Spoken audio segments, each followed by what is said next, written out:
Hey guys, WhiteFox1225 here, and today we'll be talking about a whole bunch of ESO news. We finally have official details on the Elsweyr chapter coming this summer, along with the other DLCs they announced yesterday. So I'm just going to go over all the news and talk about what you can expect from ESO in 2019. Alright, the content releases coming this year will follow the same schedule as 2018. Quarter 1 will be a new dungeon pack called Wrathstone. Quarter 2 will be the Elsweyr Expansion coming on June 4th and May 20th for PC Early Access. Quarter 3 will be another dungeon pack. And Quarter 4 will be a small story DLC similar in size to Murkmire or the Clockwork City. The really neat thing about this year's content is it all follows one storyline revolving around dragons once again being released into Tamriel. The story will start with the Wrathstone dungeon pack, so let's start with that first and then we'll move on to the expansion. This DLC brings 2 new 4-man dungeons into ESO, as we've seen a lot in the past. The first dungeon is Frost Vault, set deep in the mountains of Eastmarch, and the second is Depths of Malatar, an ancient alien city that we saw in Oblivion. Abner Tharn, who you might remember from the main questline, wants your help finding 2 halves of an ancient tablet, and he thinks he can use them to restore peace to Tamriel. Unfortunately, it doesn't work out, and you end up releasing dragons into Nirn once again. Of course, with these dungeons, we'll also see new rewards like gear sets, monster sets, motifs, and more. In my opinion though, the best thing about this DLC is what comes for free with the amazing quality of life updates. The first is the Guild Trader UI revamp, so now you can do a text search of guild traders and even look at your recent searches. If you've ever spent hours looking for a certain motif, you know how great this is. And second, they're also adding a new zone guide that will help you track your progress in zones, but more importantly, help new players follow the story in order, since it can get quite confusing with all the new releases. And last but not least, we're also getting a new Battlegrounds map.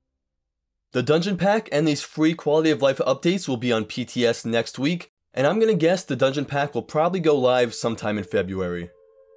Now let's get into what I'm sure you're most excited about, which is the new Elsweyr Expansion. The chapter will bring a new PvE zone, a new questline, a Necromancer class, PvP changes, a trial, and lots more, so let's get into the details. Of course, the expansion will be set in the Elsweyr mainland, one of the least explored places in Elder Scrolls games. Imperials have invaded Elsweyr with an army of the undead, and accidentally, you and Abner Tharn released a group of dragons into the land. So the Khajiits are in some trouble and you're gonna have to help them out. The thing that excites me the most about this chapter is going deeper into the Khajiit lore.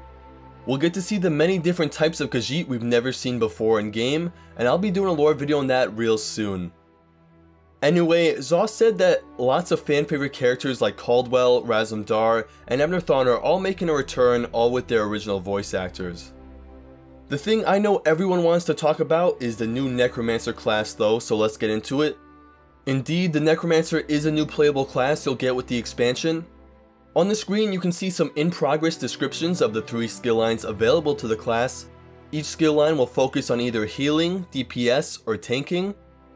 One really sick skill they tease is the tank skill that lets you transform into a blown colossus. The class will also be able to make use of corpses, so let's say you're throwing down an AoE attack.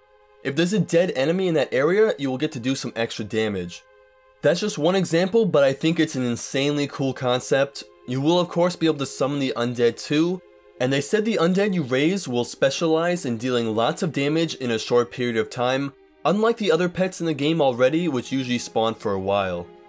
Now before yesterday's stream, there was a lot of concern that the Necromancer would not be lore friendly, since necromancy is frowned upon or outlawed in most of Tamriel. Well, Zoss thought of this, so casting obvious Necromancer skills in towns will give you a bounty, which I think is a fantastic way to handle it. The last thing I'll say about the Necromancer is if you already have the max number of character slots, don't worry because everyone will get a free character slot with the update. This new chapter also brings a new trial called Sunspire. This is a full trial unlike the last few we've gotten, meaning it's not just a few bosses but something more similar to the Maw of Lorcaj. But the trial will go with the dragon theme and each boss will have a unique hard mode for players to take on.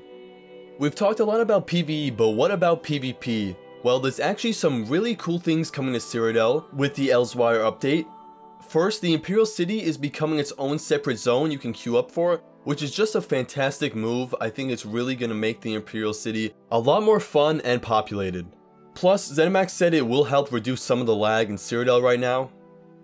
There will also be the new artifact system. What this is basically every once in a while a legendary weapon from the Elder Scrolls lore will drop in Cyrodiil and everyone in the campaign will be notified. Of course, it's going to be a mad dash to claim the weapon, and the lucky player that does will get a huge buff. Think something like when you become the Emperor. When you have the artifact, you're going to get 5 new abilities and an ultimate. The first weapon coming with the update is Voldrung, the legendary Dwemer Warhammer. Also with the Elsweyr update, we'll be getting a new guild finder where you can search for player guilds based on categories and apply. Then the people running the guild can look at your character and accept or decline your application. Before we end the video, I want to fire off a few things quick. This one's a bummer, but spellcrafting will not be coming to the game anytime in the foreseeable future. There will also be no champion point increase this year, and ZeniMax is reviewing the system and deciding what they want to do with it. And with the new race passive changes, everyone will get 1 free race change per account. That wraps up all the news for the last few days. My goal is always to sort of make no BS informative videos, so I hope you guys liked it. If you guys want more ESO updates and ESO lore videos, hit that subscribe button. If you liked the video, I would love if you could give it a like. Thank you guys so much for watching, and I'll see you in the next one.